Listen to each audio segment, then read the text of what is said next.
Hello all, guys, gals, and non-binary pals. Welcome to the newest episode of the Noobs and Knockouts Podcast, taping live at the Twitch and, of course, available every week on YouTube, Spotify, Apple, and Google Podcasts. I'm Austin. I'm a knockout. Watched a lot of wrestling. I'm David. I'm a noob. Haven't nearly watched as much wrestling, and I am also an enjoyer of recently defunct wrestling shows. Well, it's not defunct, but the NXT as we know it is dead. Ripperoni. Pour one out for the boys. If you liked your NXT super metal looking and with lots of indie stars in it, well, fuck you, says Vince McMahon and Bruce Pritchard. You're not getting any more because they couldn't beat AEW in the ratings, so fuck it. We're killing it all. Hold up. This coming from Vince, I don't see AEW as competition McMahon. That Vince McMahon? Oh, you always knew that was a bunch of bullshit. Of course I knew it's a bunch of bullshit. Same reason, same way it's bullshit that Booker and R-Truth are saying it has nothing to do with the fact they work for WWE, that they're ragging on Punk's AEW appearance. Yeah. But what do I know? Yeah. I'm just a noob. Yes. But tonight we are going back to the golden age of NXT, at least for me. 2014-2015. We are continuing the NXT Women's Revolution. Thankfully, I don't have any bad news about any of the four women involved here that I would also then have to bring up. Was Bayley still on injury leave currently? Yes. She's still injured. Rip. But I mean, at least she still's there. So yeah, that's fair. She's not one of the 300,000 wrestlers that have been fired this year. So true. Yeah. Well, you never know. We're still waiting on Becky to show back up. So anything. She came back at SummerSlam. Oh, she did. Oh, yay! Yeah, she beat. Yeah, people are mad about it because she beat Bianca Belair for the SmackDown title in like 5 seconds. That's a decision. Like, yeah, they just Becky, but Jesus. Yeah, that's because they're bringing her back as a heel, and everyone's kind of like, what? After we've been cheering for her to get a hold of her man. Oh no. Yes. Oh no. I mean, it seems to be going okay, but it's also I one of those. But I wanted Becky to show up and be like, "Hey, dipshit, get your act together." Not join him on the heel side. That's fair. But what today we continue our quest through the NXT Four Horsewomen era, and last time we watched up through NXT TakeOver our Evolution, where Charlotte it started with a bit of where Charlotte beat Sasha Banks to retain the title, but excuse you, Sasha Banks Mirror Master. Yes, and she has her own top now, that being Becky. True. Because she now headbangs and is also evil. Oh God. Yep.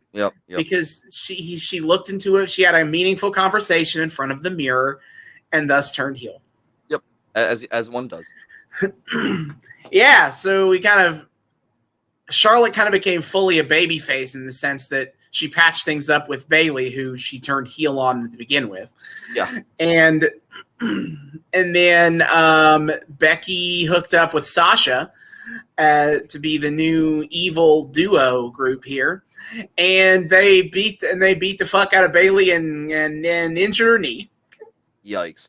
I will say that is the more I think about it, the more interesting it is, like, just the direction they took Charlotte for a lot of this. Like, she starts off for, playing face for a hot second, then turns heel on Bayley and stays that way until Bayley basically calls her out and does a fight and earns her respect, and Charlotte's like face again.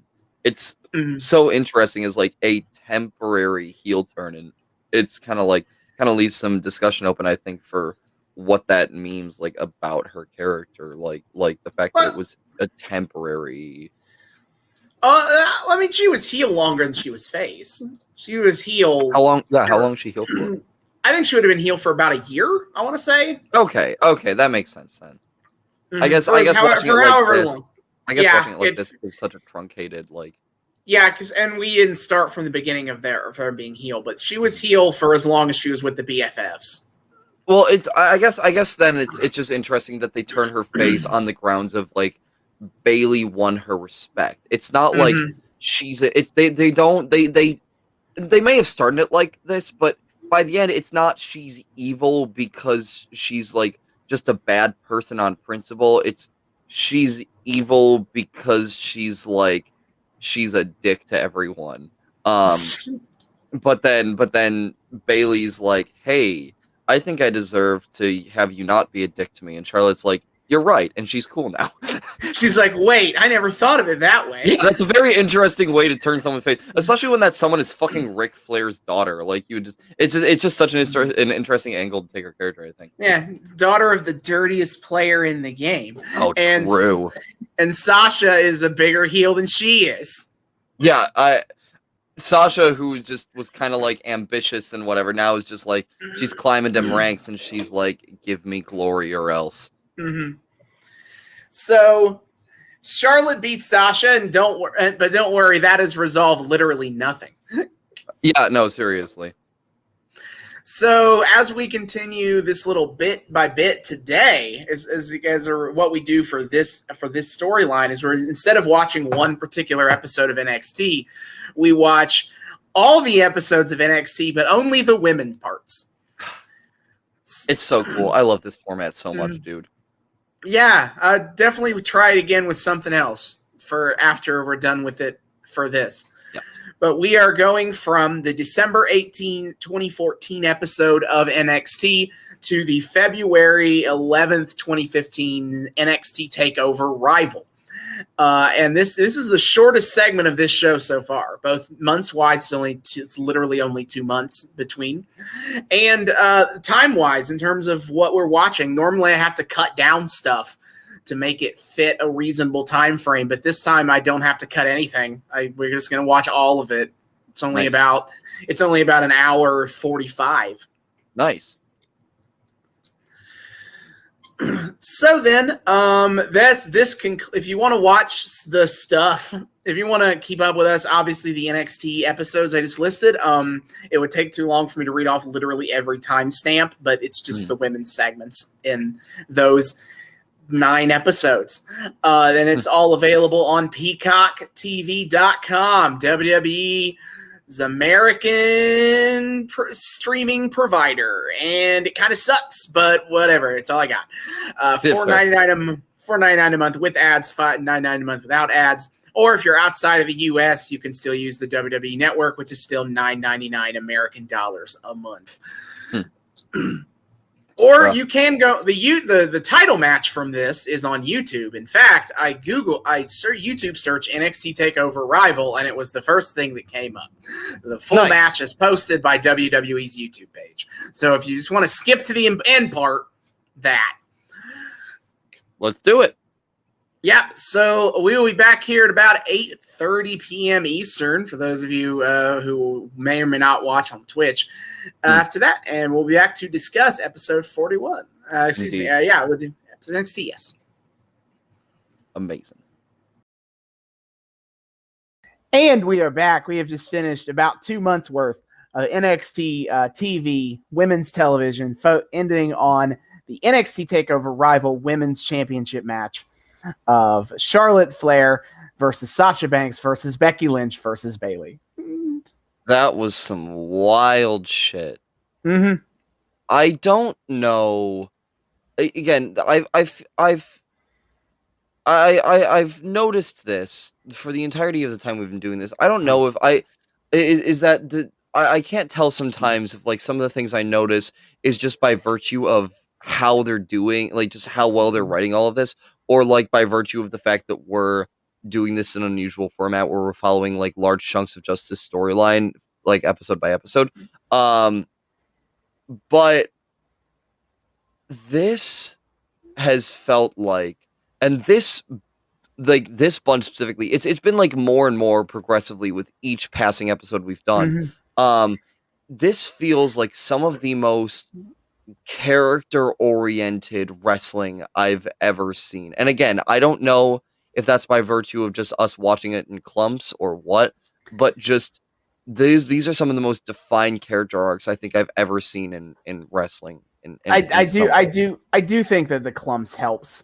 Like you look, like I think some our best arcs for following the plot have been this and Summer of Punk, and Summer of Punk we didn't have to skip much. So I think that plays a part.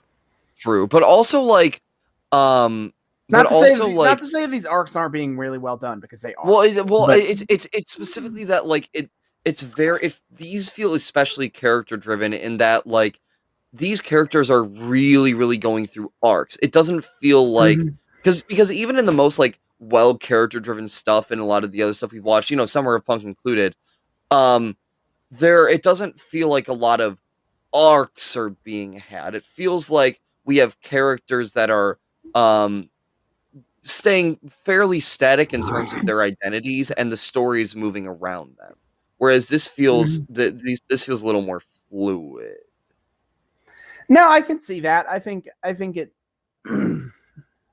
I do kind of agree. I don't think we've seen any significantly strong like arcs from some of our stuff before.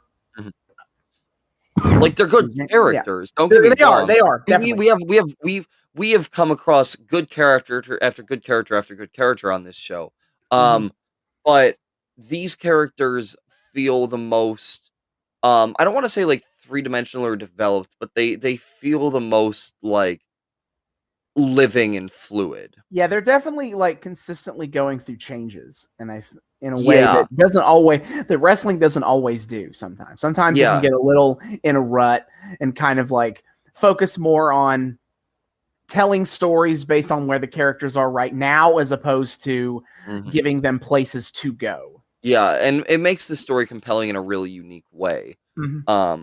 Because the thing is, for me, like watching these in batches, it kind of has its ups and downs, because like on one hand, like in some cases, some of these matches get not necessarily repetitive, but some of these you just I just kind of sit there like, why are we doing this right now? Like there's definitely some filler in this section, even though it is the shortest section of them all.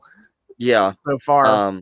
There's like the filler becomes more obvious because it's not like separated week by week. So it's not as I'm not able to be as distracted by the spectacle. But it also allows you to see like all of these arcs happen in this great like living color. That it doesn't feel like broken up. I get to just watch the whole thing play out, and on that level it's really beautiful, and it kind of gives the matches this substance of it feels like we're in a slightly different position of the matches are informed really by the characters. Or no, the characters are really informed by the matches in a way that I think wrestling doesn't do. Whereas a lot of other stuff is the matches are informed by a lot of other matches are informed by the characters. These characters are kind of informed by the matches they have a lot more, which is cool. Yeah, so let's go ahead and get on into this. Is it December 18th? I joked about this with Dave when we were watching, but the first thing we watch is this Becky Lynch interview. And they ask her about her brand new attitude, and we joke like she's been a heel for a couple months by this point, and this is the first time anyone's asking her to like give her motivations. Hey, for us, we can barely tell the difference. That's why we do it in clumps, baby. I guess, but she basically is like, I'm not gonna get anywhere being the nice girl. Sasha has opened my eyes. Yeah, seriously. And that's essentially how that goes. Yeah.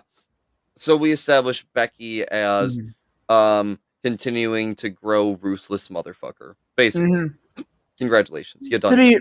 To be fair, it works for Sasha. It does, it does. And it works for Becky. It works really well for Becky. Yeah. So then the match on December 18th we get is Becky versus Bayley. It's pretty quick match. Most of it is Becky being like, I'm gonna fuck your knee up. Some more. Yeah. Yeah, they're really playing up that Bayley's knee is injured. Oh no. As I said somewhere, Anton Chekhov is smiling. So yeah, so it is fairly quick, and Bayley's usual resilience isn't on display as much because Becky takes advantage of the knee, and oh no, she gets Bayley in a knee hurty submission, and bye bye.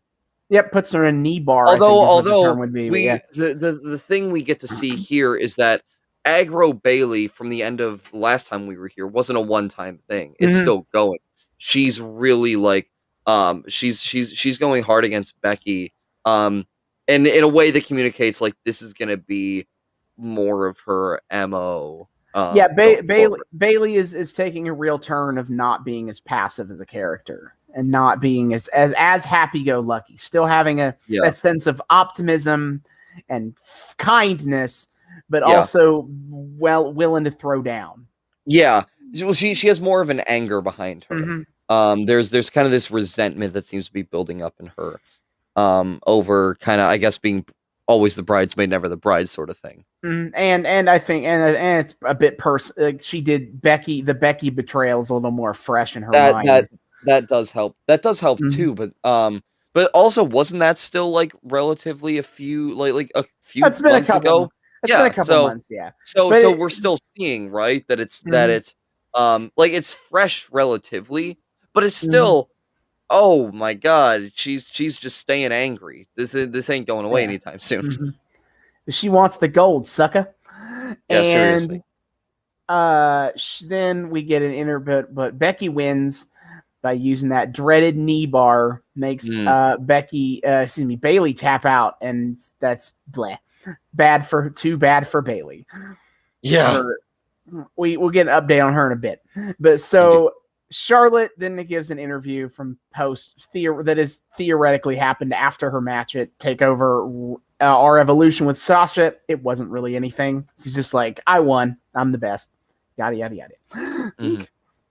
Then we get the December 25th episode of NXT. It's Christmas Day, and we're still airing wrestling. As you do. As you do. So most of the show is a recap show of the year. Most is like, hey guys, NXT was pretty cool in 2014, wasn't it? Yeah. Yeah, it was. But there was, in fact, one thing. There was, in fact, one actual new match. And of course, it was Sasha Banks versus Charlotte for the NXT Women's title. So we're going to have to talk about that. But first, we get Bayley, an interview with Bayley, who's hanging out in the back like a total dork watching the Triple H documentary that WWE had released. And she's talking about how she's using it as motivation to like heal her knee back up because she's at the part of the movie where Triple H is talking about how his quad injury from 2002 and how it really 2001, excuse me, that's when he hurt his quad, how it really took him out of action, but he came back stronger than ever, and she's gonna do that too with her. No, she's in full dork mode, but there's also like there's also this very kind of like I'm gonna be the best sort of thing. And it was interesting when I was watching this segment in particular, I kind of noted like Bayley's go get 'em attitude.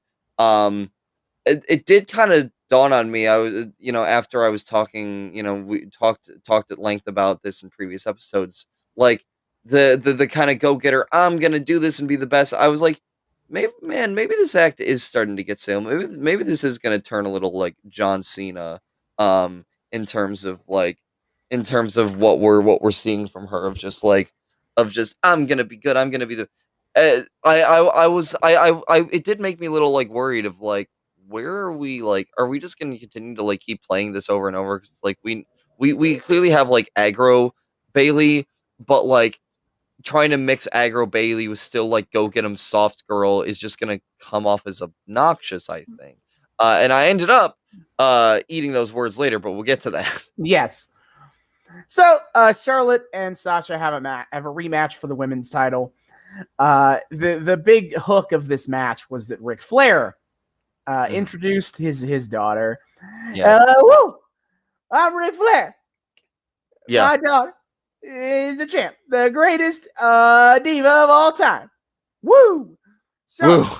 And then they have a match, and it's kind of like a retread. It's mostly a retread of their match from TakeOver Our Evolution. I get it. It's like the Christmas Day episode taping. Yeah. No one cares. Most people weren't even watching this. So nothing happens. Nothing changes. Charlotte just wins. Yeah. This isn't going to be an episode where anything major plot development happens because it's, again, the Christmas Day episode. Effectively a house show. Mm-hmm.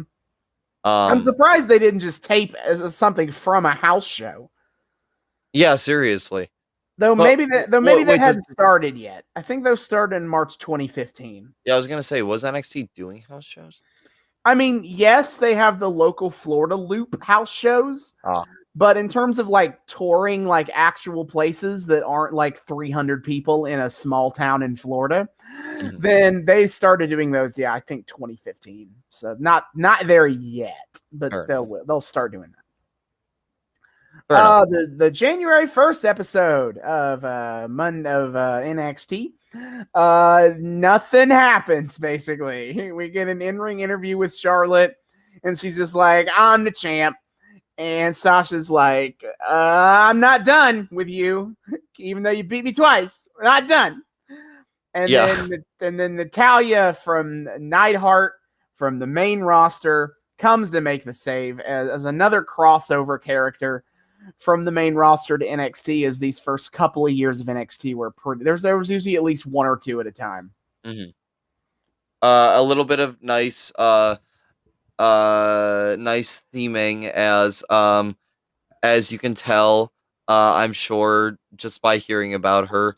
Natalya Neidhart is famous for being a legacy as the niece of Owen Hart. Niece of Bret Hart, excuse me. Bret Hart. Oh. Well, I guess technically Owen too, I guess.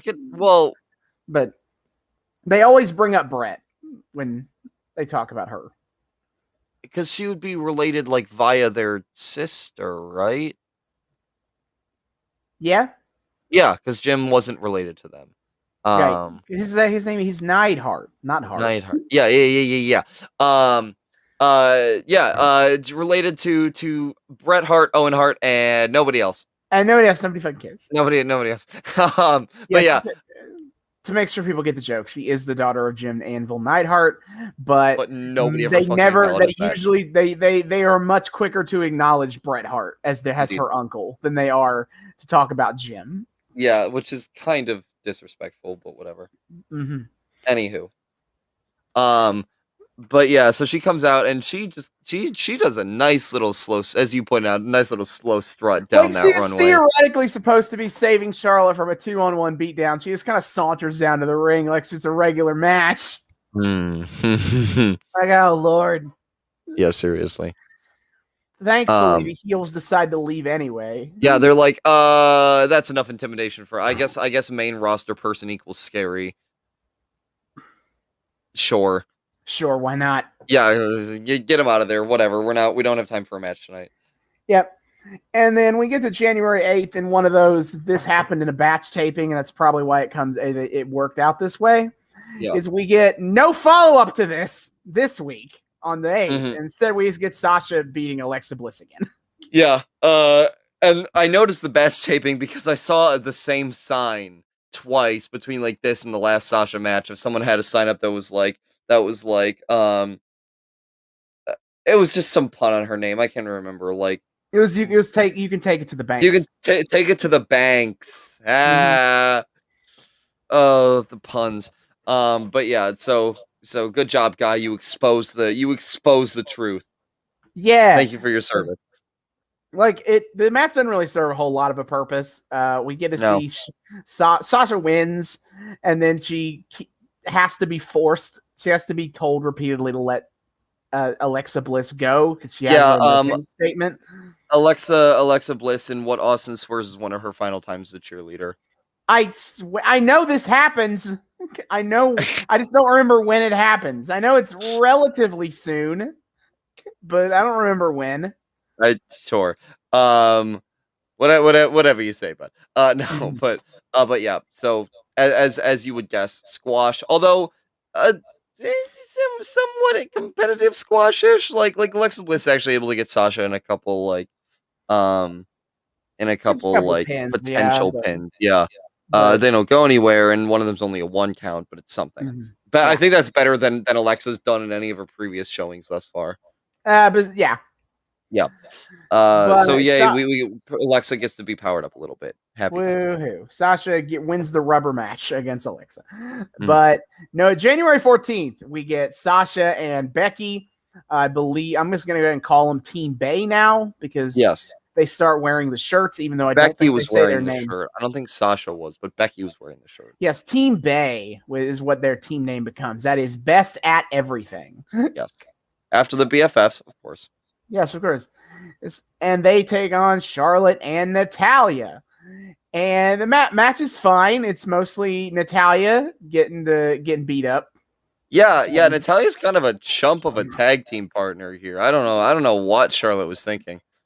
They just Natalya sucks. As it turns out, Natalya sucks.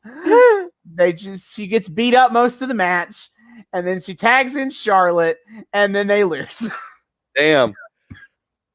She even does try to cheat at one point. She grabs Becky while Becky's in ring. But even that, no.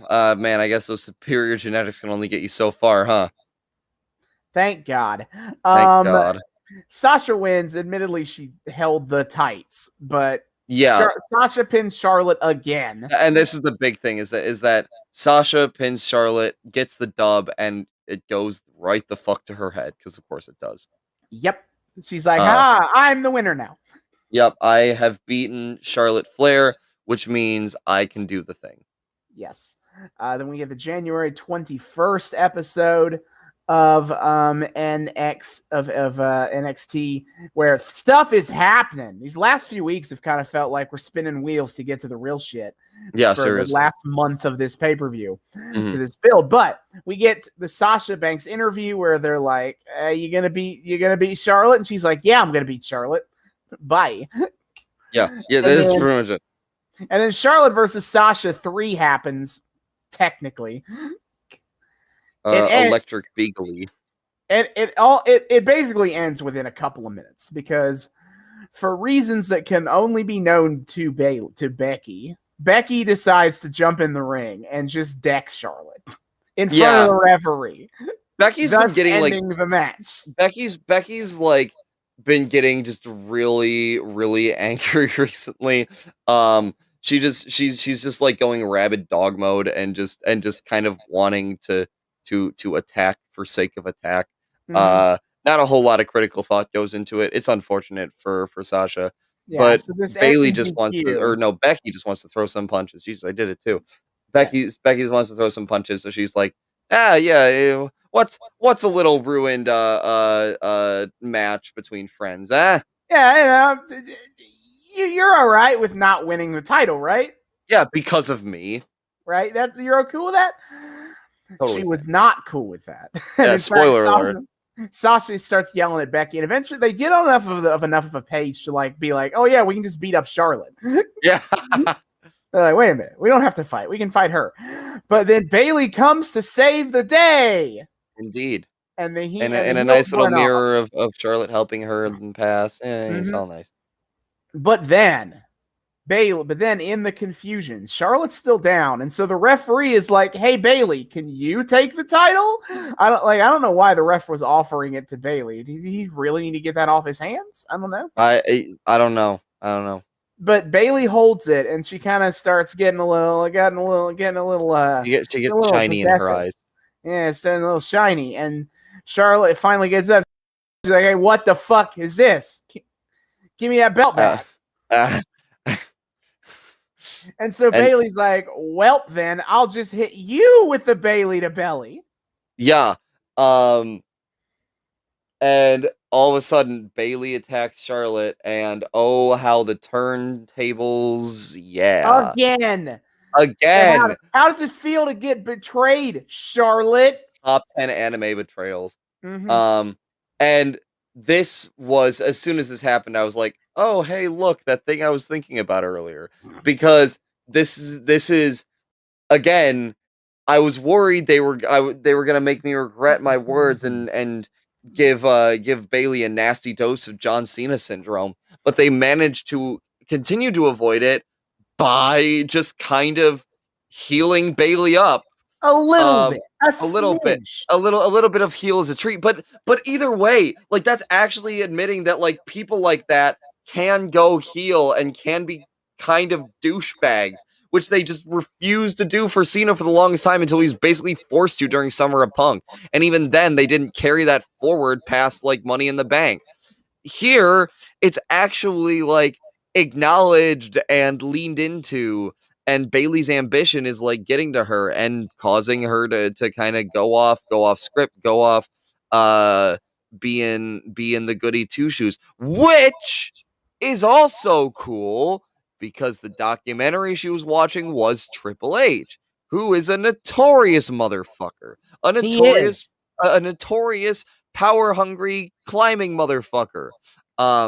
Nobody social climbs in wrestling quite like Triple H does. Yeah, Triple H, who at this time is now, like, what, second in command, head of the company.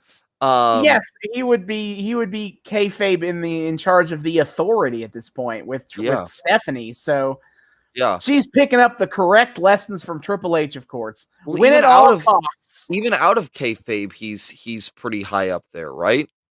He's basically second in command. Yeah. Yeah. Which so you think about that, you think back to that, and this isn't just like, you know, Bayley. They take Bayley doing a cheap plug for the WWE's most recent documentary that you could buy now on DVD. But probably at this point DVD and Blu-ray. But they actually gave it some meaning in that, like, of all the documentaries to be watching, she was watching Triple H's though. Which is this this example of just total uninhibited ambition. Triple H is a big angry boy who wants to get that glory, something fierce. And Bayley was taking notes. They don't let us forget, like, how much she, like, idolizes this lifestyle, these people, and in some ways how impressionable she is to kind of take after whoever her fave of the week is, I'm sure. Yeah. So a great little bit of layered character building here, and again, a great way to avoid John Cena syndrome. How do we avoid making Bayley deeply unlikable? By making her unlikable, but on purpose and in a good way. But in a way that people think is cool. Yeah, it's badass. I mean, the Bayley staring down at the belt thing is a little hokey. Like, she just starts breathing deep. You're like, okay, yeah, we get it. But like, all taken together, it does work, and it is a really smart. It is a really smart little device they did there. I really appreciate the writing on this one. Yeah, and then good old Bill Riggs. William Regal, the NXT general manager. We've seen him on this show before as Lord Steven Regal in old WCW. And now he's retired. We've also seen him as William Regal in WWF, right? Oh, I think did we see one of his man videos? His real man's man videos? I could have sworn we seen him fighting. I don't think unless there's another Regal. I don't think we've seen him wrestle yet. Damn. But anyway, he is the GM of NXT at this point. Still is, in fact. Nice. So he comes out and he's like, well, we have a bit of a problem here. I can't do accents today. So he's like, I see we got some unfinished business, so here's what we're going to do. In 3 weeks, at NXT TakeOver Arrival, Charlotte will defend her title against Bayley, and Sasha and Becky are screaming their heads off at this. Then he says, Becky Lynch, and Sasha goes what? What? Hey. And then he has, and Sasha Banks in a fatal 4-way match. So the Four Horsewomen collide in a match against each other. The only time that has ever happened. Yeah. We We keep begging for it to be a WrestleMania main event someday, but not yet. Look, close enough, all right? Mm-hmm. It's a start. Yep. And so that is now set for TakeOver. But first, January 28th, it breaks out everyone's favorite overused wrestling trope. Can a tag team coexist? An age-old philosophical question. Where the answer is always no. But hey, you don't know that. Maybe sometimes people can set aside their differences. Sure. In wrestling, yeah, sure. Yeah. So it starts with a backstage so it is Charlotte and Bayley against Team BAE. And so Charlotte and Bayley have a little confrontation in the locker room where Charlotte was like, "What the fuck was that last week?" Yes. And Bayley at first is like, "Hey, sorry, I kind of got caught up in the moment there." And then she was like, "You know what? No, I'm not sorry. Because I'm going to beat you for the title. Yeah. I got a title match with you, so I'm not sorry that I kicked your ass." But tonight we have to work together. And Charlotte's like, "Oh yeah, we are. Because if you fuck on me again, I'm gonna kill you." Yeah, you are a dead woman. And Bayley's over here like, "I've been too nice, too soft." And it's such an, again, I don't want to like harp on this, but it is such an interesting like thing to do with Bayley, because like on one hand, like her niceness and her softness is kind of the appeal, and it's led her to a very powerful alliance with, you know, NXT women's champion Ric Flair's daughter. That's not bad for being a nice person, but I'm sure in her her increasingly ambition crazed mind, being nice translates to, "I know, this is why I know when," which is interesting because that's the philosophy that Sasha's been peddling. So and what's going on here, Bayley? Where that gets her. Yeah. What's going on here, Bayley? I thought you and Sasha weren't friends. I thought you guys weren't cool. Why you doing her philosophy now? Man, if Bayley had turned heel and joined Sasha too. I mean, look, I ain't happy with Bayley right now. I know she's not heel, but she sure as shit ain't a pure face. I am all about Bayley's new attitude. You go, Bayley. I mean, yes, but that was mean. Why must you be mean to your friend? Meh. Anyway.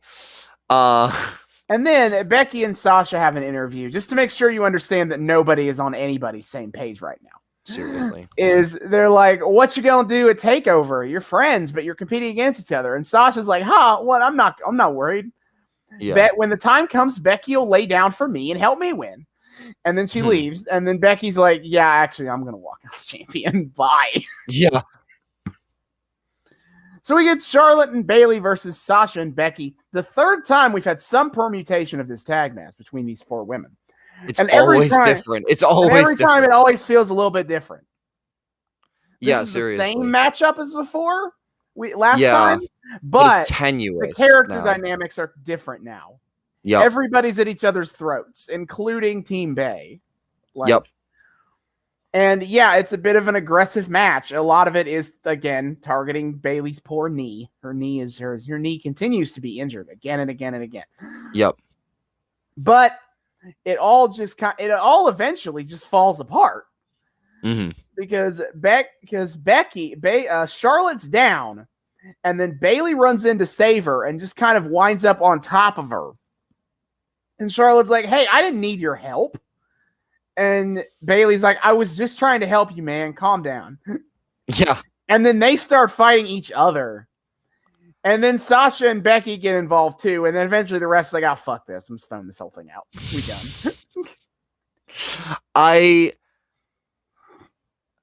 What was interesting for me is after the last time we had this tag team matchup, I talked a lot about how cool it was that we didn't have like Bayley and Charlotte like squabbling at each other over things, because this is around the time that like Bayley fucked up and didn't listen to Charlotte's like instructions to not mess with Sasha, and she did it anyway. But the team dynamic, that fully wholesome team dynamic that I was so happy about last time, I'm like, thank God it's not drowned out in petty bullshit. That is all the way gone. Womp. Petty bullshit everywhere. God, again, why the hell is half of this podcast me saying things and not realizing how much Austin's like steel facing as I like accidentally like lay the seeds for me to be bigly surprised / disappointed later on. I feel like I'm really working on my poker face on this podcast. Yeah, seriously. How many times do I say, like, Jesus? It's got to be a numeral, though. The amount of times I make a note about like this character thing, it's super cool, or like this story beat, it's super cool, and ain't this nice? And Austin's like, yeah, sure, totally. Yeah, sure. It's totally gonna say that way. Whatever you think is gonna happen. God, yeah, whatever. Anything you say. But the petty squabbling is all around, and it did not bother me like I think it would have if they had petty squabbling the last time they did this, because it serves a purpose here. Mm-hmm. This is turning into, as one of the announcers so eloquently put it, every woman for himself. Thanks, Jason Albert. Really eloquently well said. Yeah, it's really turning into every woman for himself. Yeah. So it serves a purpose here, that it's not. It's the focus isn't just like women be bickering. It's that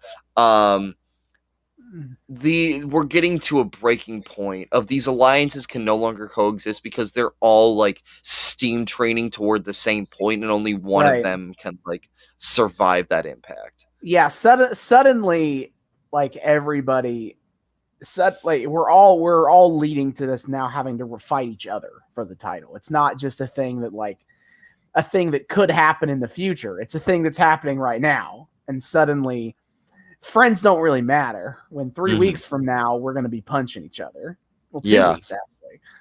Yeah, in 2 weeks, friendship is really not going to matter. Yeah, so all of these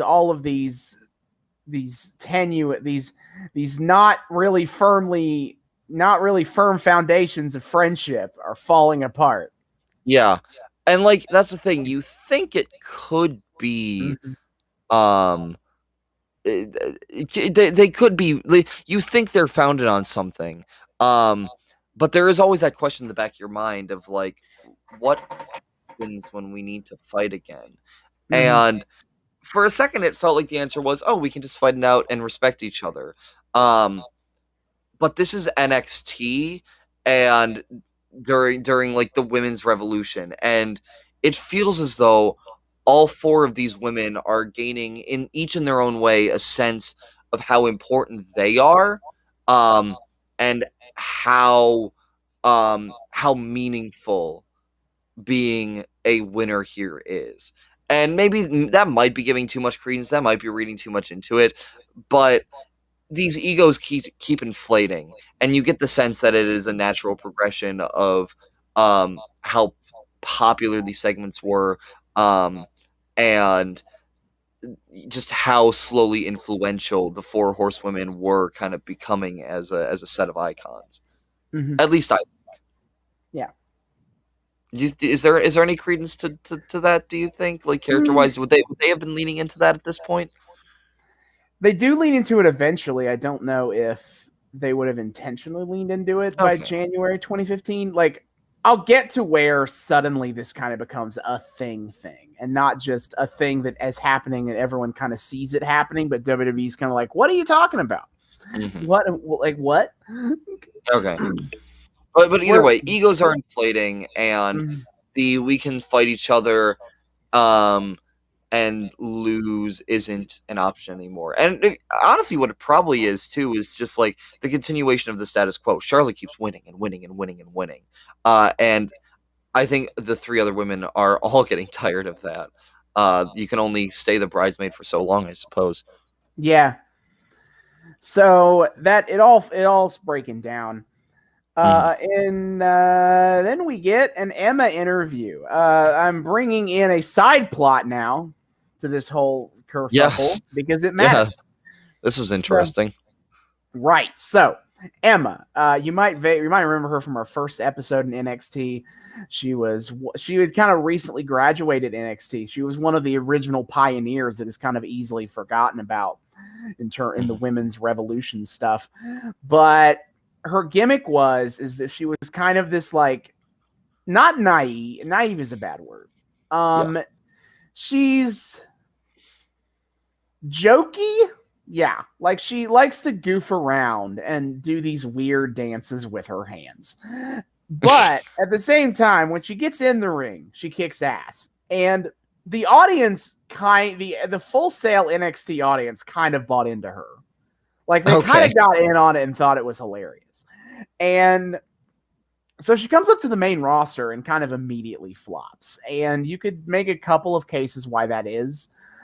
First of all, she gets paired with Santino Marella, and she tries to start aping his shit as a comedy gag, and like I don't think that works. First of all, second of all, like a lot of people will make this kind of talk about a difficult transition between NXT to WWE and some to main roster, and an argument people will point to is this idea that like NXT.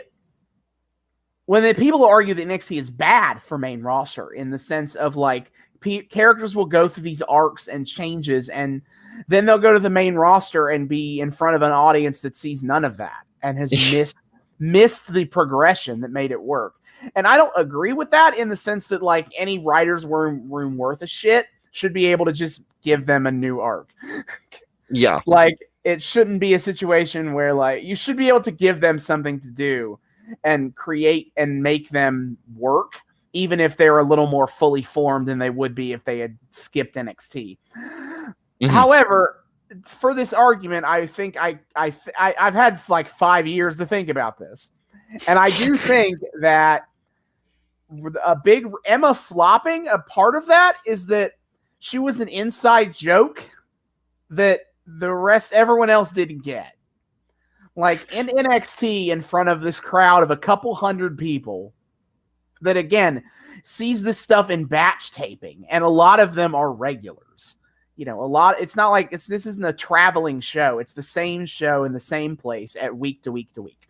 Mm-hmm. So there's this sense of like, I think Emma cultivated this kind of following out of the sense of like, not somewhat ironic, but not totally ironic, like inside joke. Of like we're all having fun with.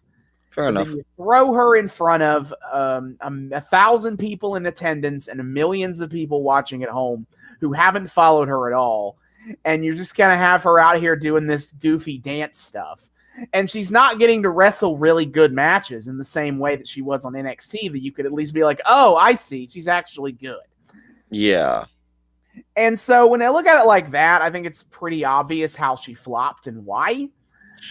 Ultimately, what did her in, though, and why she went back to NXT was because there was an incident where she got caught. She accidentally like committed shoplifting at a Walmart. Well, she like didn't properly like scan a iPhone cover or some shit, and like she got fired from that and was rehired a couple of hours later. What? This whole fucking thing. Well, yeah, because she like didn't do it on purpose. Right. But she got that incident basically demoted her. And she has a whole arc here that will get explored more fully in later episodes and intertwines with the stuff going on with the Four Horsewomen. So that's why we're starting it now. Mm. And so she has this promo where they're like, hey, you're back in NXT. How you feeling about that? And she's like, well, the main roster didn't go so well, but I'm back. It's a fresh start. A new Emma is coming, and one of the interviewer tries to start doing her dance thing, and she's like, no, let me do it, handle it next week, dance expert. You don't need that. Okay. And then we get to next week, where she wrestles Carmella, which was our first introduction to Carmella on this show. Shit. As well. And she is, to quote Enzo Amore, she's hot as hell, and you can't teach that. Yeah. Oh God. Yeah. Yes, she is palling around with Enzo Amore and Colin Cassidy these days at this point in time. And he's got all his catchphrases, and David enjoyed that I did the entire thing. Oh my God. It was so... You were so into it. I was. This is a throwback to see those guys doing that shtick. And then Carmella on top. But, Carmella and Emma, they wrestle for a few minutes. It's not... you see a little bit of aggression from Emma. I think they were trying to get that across, but I don't know how well it comes across. Mm-hmm. But then Carmella gets her in her submission move, and Emma has to tap out. So... First match back, she takes the loss. Yeah. It was very random. I was like, this is a thing. Yeah. So Carmella gets a win finally. Yeah. And then Emma's on the outside, kind of like clearly mad that like she's back down to NXT and she's losing. Woof. So that whole thing is a thing. Put a pin in that. We'll come back to that at another time. That was really interesting. Of just like you threw that in there, and I'm like, I know we've skipped this sort of thing before. Mm-hmm. So it was weird that we're going back to this one. So it relates, I suppose, and it is. I didn't realize, God, that has so much baggage behind it. Mm-hmm. I almost feel bad for her. She's doing okay now. She's in Impact Wrestling doing the work of her career character-wise, in my opinion. She's an Impact? Yes, Neil Dashwood. She's the selfie chick. You've seen her before. We watched one Impact show. And when we watched that one. I will say that size-wise, it's a bit of a downgrade from WWE. But if she's doing good work and she's making a good time of it. Yeah, she's doing good work. Okay. That's I'll take it. Mm-hmm. But then also go for it. On this episode, we also get Bayley and Becky again. Kind of this is kind of like I'm getting revenge for that knee thing match. Yeah. Again, Bayley's real mad, and this time it's also accented with, "Hey, I also beat up Charlotte, so I just kind of mad at everybody right now. I'm on a roll. Let's go." Yeah.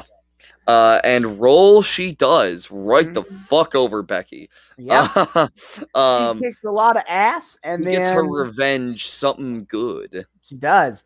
But also what happens is Becky is on the outside of the ring, and she's she's barely standing up, and Sasha's like, dude, get back in the ring. So eventually Sasha just throws her back in the ring. Yeah. And then Bayley hit her with a Bayley to belly for the win. Yeah. And we're done. And so that cements nobody's getting along with anybody here. We all hate each other. We're all just power hungry at this point.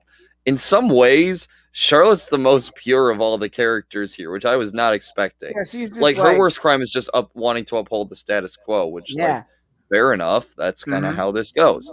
Yeah. She comes out while they're all fighting each other with this disappointed mom look.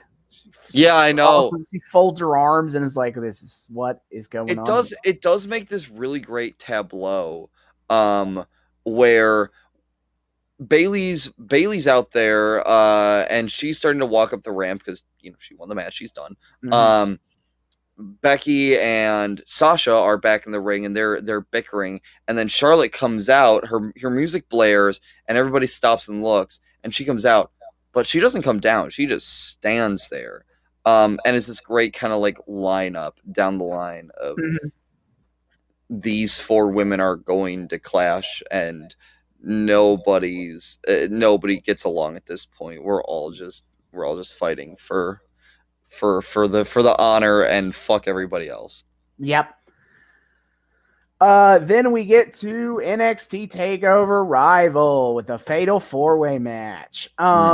We get the pre-match video. I didn't note anything about it, except I was interested to hear when Bayley justifies some of her more aggressive actions, as again reiterating the thing Sasha's almost been saying.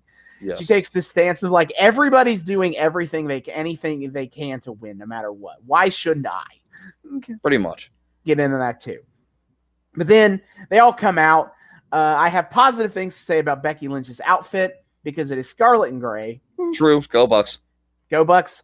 But then we have our match, and I think the match is a lot of fun. Oh yeah, it was really good. Finally, my my frame rate cleared up a bit, and I was able to get a real good sense of what was going on. And it's a really good free for all. Free for alls, the consistency with which any wrestling company is able to pull off free for all matches like this is consistently impressive to me, because those should not be, and I'm sure are not, easy to pull off. But damn, sometimes they make it look real easy to make. Oh work. Yeah, just letting a bunch of talented people go out there and just do stuff. They really do, like they really do carry that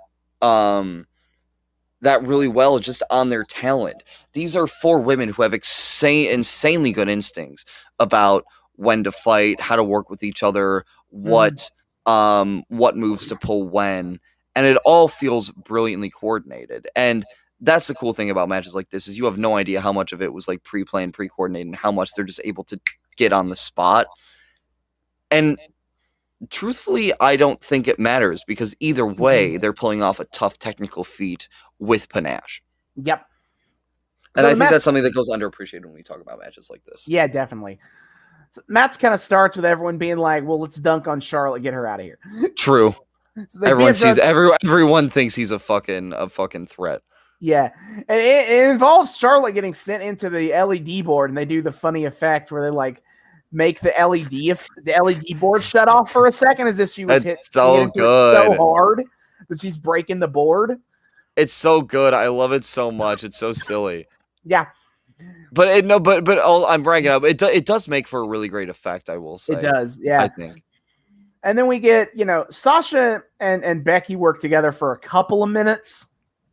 But then as soon as Bayley's kind of down, it's like, okay, we're going at it now. We're both fighting hard for this. And Bayley's knee continues to come up. It's been like 2-3 months. People keep re-hurting the knee. I suppose so, but like, damn, you think it would have cleared up a little bit? It does eventually. This is not a consistent thing for the next 4 months or whatever, however much longer we're watching this stuff. But damn. But yeah, that's kind of thing. It takes her out, but she's got. It's hard to me to do blow by blow of matches anyway. But this just has everyone going. Everyone is playing off everybody else really well. Yeah, and we're hitting our stride here. Big highlight was oh my god, was the double knee stomp, the double knee in the corner, where we've talked about Sasha's newest move of hanging someone on the second rope and then kneeing them hard in the gut and knocking them down. She gets Charlotte in this position, and Becky tries to counter her. And she ends up head scissoring Becky into Charlotte to knock her out a little bit. And then she puts Becky on the bottom rope too. So she does the move.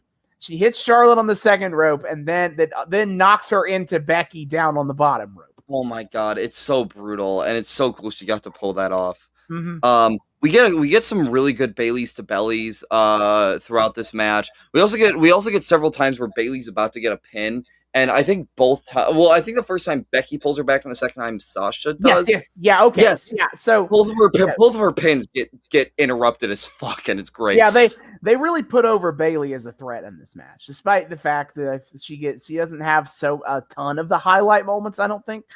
No, the highlight moments are the fact that 2 times she almost pins the fuck out of Charlotte, and the reason she doesn't get away with it is she gets pulled off both times by the interloper. It's just a regular Bayley to belly, and then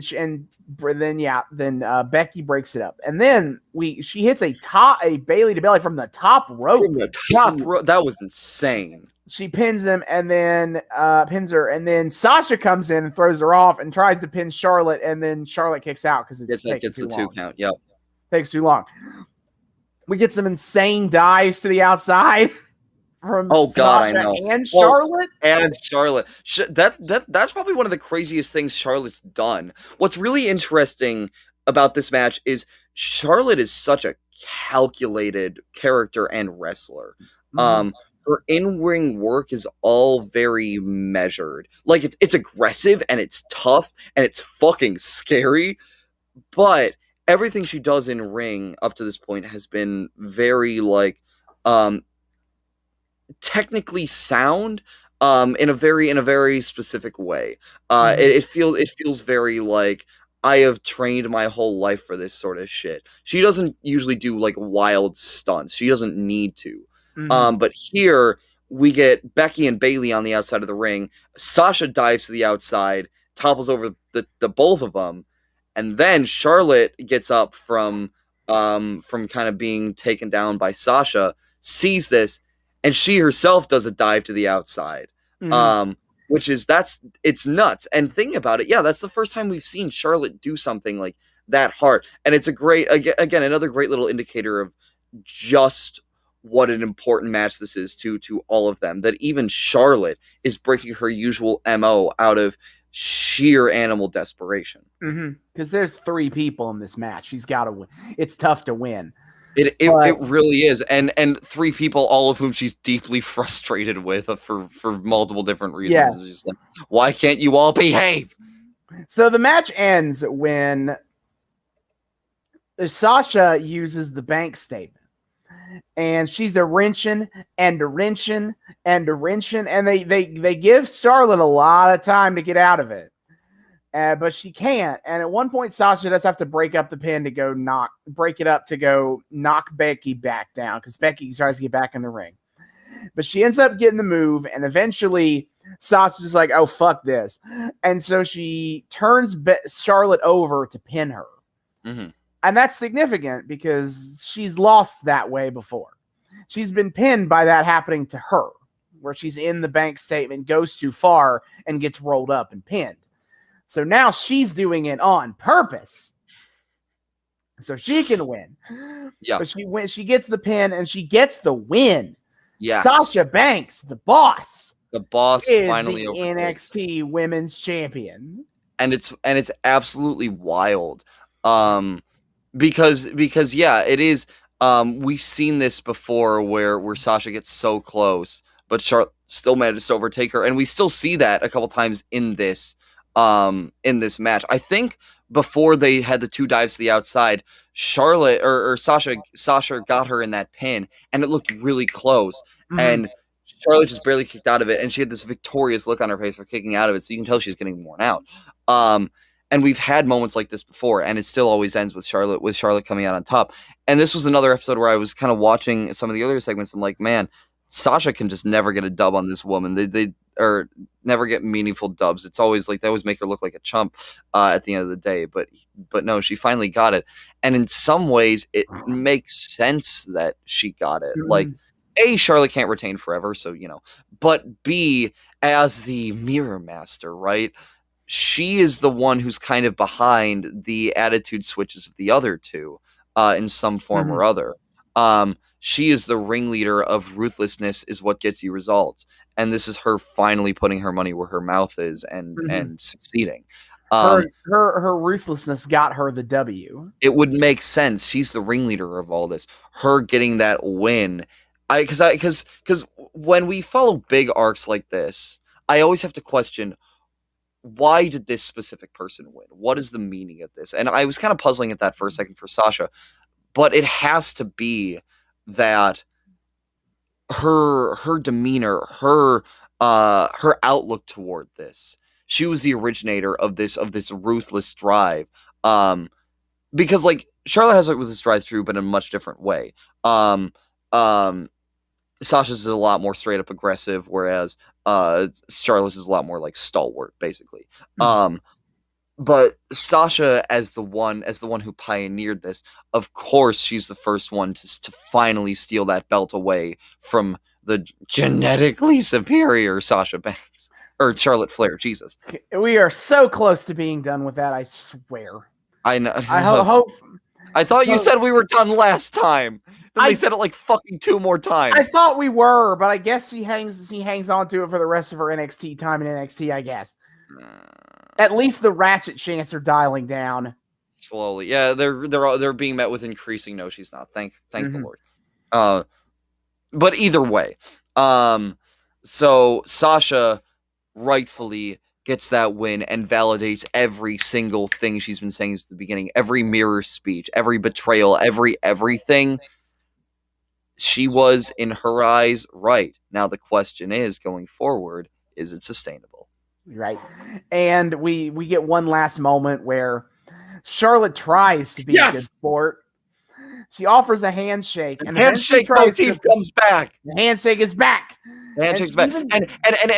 And remind me, correct me if I'm wrong, but the first time we did the handshake was Bayley. Initiating that, right? Yeah, that was all about the Bayley stuff. Which is really, again, I don't know if I'm reading too much into this, but like as Bayley moves away from, as Bayley gets more ambitious and Charlotte gets more like, for lack of a better word, respectful, that's something she learned from Bayley. She and Bayley have kind of learned and taken things from each other, for better or worse. So the handshake is back, and it's Charlotte initiating this time, because she learned it from Bayley and she's learned how to be a good sport about things. And Sasha's hesitant at first, and Charlotte, you think it's going to be Charlotte pulls her in for a hug. Charlotte's going to hug you. She's learned. No, seriously, that's got to be intentional, right? Like this is definitely she has taken things from Bayley just as Bayley's taken from her. They're growing as people, again, for better or worse. And that's what I'm talking about. This is so character driven. These characters are so fluid because they build off each other and they learn from each other, and they create fuller characters out of their interactions with one another. But then Sasha's like, fuck you. And Sasha, of course, is fuck you. She's kind of the most static character here, but it's her like impetus that changes a lot of the people around her. So fair enough. But it was this great, like, surprising moment where Charlotte hugs her, and you kind of realize how much the respect in all this means to Charlotte. Like, she's been standing up for the tradition, but she's come to understand the respect side of the sport too. And for everything that Sasha's done to wrong her, she loves her and is happy that she won. Which makes it fucking heartbreaking that Sasha's like, fuck you. It's a good fuck yourself. I'm the champ. But it is a really sincerely great moment that I really enjoyed watching. Yeah. And so, the reign of Charlotte Flair is over. Finally over. We've watched the whole one. We've watched her whole reign as part of this. And it's a solid 9 months. That's it. Yeah. And what a hell of a reign it's been, and now it's time to see what happens with the title in someone else's hands. Yep, the era of the boss has begun. God help us all. It's awesome. The boss is truly on top. Long may she reign. Fucking love Sasha Banks. She's a bitch here, but I love Sasha Banks. Yeah, Sasha Banks is incredible. But that is awesome. For next time we traverse into NXT. So next time on this show, we return to 1987 with some more prime time wrestling. If you remember last time, More primetime pretending like Hulk Hogan isn't the bad guy. Yep. Primetime Hulk Hogan ego stroking with some trophies as metaphors. You think he's compensating for something? Yes. Well, not according to Terry Bollea in court. But anyway, Jesus. But anyway, Hulk Hogan, they gave Andre the Giant a pity trophy for being undefeated for 15 years or whatever. And they gave Hulk Hogan a big old trophy for being champion for 3 years. And Andre is not enjoying that. But I'm sure that they will peacefully work out any sort of differences they may have as friends. And next time we will get to see them clearly work out things out peacefully. Totally. These two big old beefy boys, you know what they're gonna do? They're gonna hug it out. Mm-hmm. They're gonna hug it out like Charlotte and Sasha, and we will watch that next time. Until then. Yep. Until then, David, hit our plugs. Absolutely. Alrighty, friends. Thank you for once again joining us here on the Noobs and Knockouts podcast. We are so happy to have you here. If you are a returning listener, watcher, what have you, thank you so much for joining us once more. We hope you've had a good time. We hope you continue to join us in the future. If you are a first-time listener, watcher, what have you, thank you so much for joining us. We like to think that we are friendly to both noobs and knockouts alike here on the Noobs and Knockouts podcast. That's kind of the reason for the name. So we welcome you. We hope you've had a good time. If you have, and you would like to continue to have a good time with us, and you're not entirely sure how to do so, not to worry, my friends. I have you covered. First of all, you can subscribe to us on YouTube. We are the Noobs and Knockouts podcast. Hit subscribe. Ring that bell. Make sure it turns a nice little solid color so you get notifications every time we drop new content. Give us likes. Give us comments. Add us to your playlist. Check out our playlist. All of our arcs are so nicely organized into playlists that you can follow. If you want to follow a specific storyline, Austin does a very good job organizing all of that. He's very wonderful at content organizing. It's phenomenal. Check it all out. You can also find us on 3 of the best places to find podcasts. That would be Spotify. That would be Apple. That would be Google Podcasts. On all 3. Give us downloads, give us ratings, whatever the hell else you do to give us those sweet engagement metrics, and tell the algorithm, hey, these guys are pretty cool. Maybe more people should listen to them. Maybe you should push us to more people. I don't know. I know, kind of a niche show, but I'm just saying. Check us all out there. It's awesome. You can't find a storyline playlist there, unfortunately, but all of our episodes are still very nicely labeled and descripted and everything. It's a good time. You should check it out if you are an auditory sort of person. We also have social media. If you'd like to follow us on social media, you can find us on Twitter right there at the link. If you're watching us on YouTube, the other way, at Noobs and Knox Pod. That's Noobs, the letter N, Knox Pod. We post all about wrestling. We like to engage with the whole fandom as a whole. We drop memes, we drop insight, we post every single time we drop a new episode, and of course the pièce de résistance of our Twitter is that Austin live tweets his weekly wrestling watching. My friend, what is on the docket coming up? Yes, of course. Upcoming, as always, live tweeting AEW Dynamite, 8 p.m. Eastern on TNT. Because it is the show that I most consistently follow live. So, might as well make some content out of it. Yeah. Then, of course, we have WWE, AEW, and Impact Wrestling pay-per-views on a monthly/quarterly basis. Upcoming on September 26th is WWE Extreme Rules. I can't do the Extreme very well right now. But we have 5 matches already for this show. Becky Lynch, she was on this show. Hey! Versus Bianca Belair for the SmackDown Women's title. Damian Priest versus Sheamus, 2 big beefy boys for the U.S. title.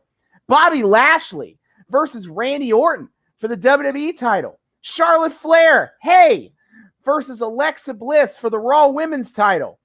Alexa Bliss is definitely not a cheerleader anymore. And Roman Reigns versus Finn Balor for the Universal Championship. By the way, none of those matches are Extreme Rules matches as far as we know right now. Great. That is September 26th, live on Peacock. I've already said Peacock. I'm not hyping them twice. Fuck Peacock.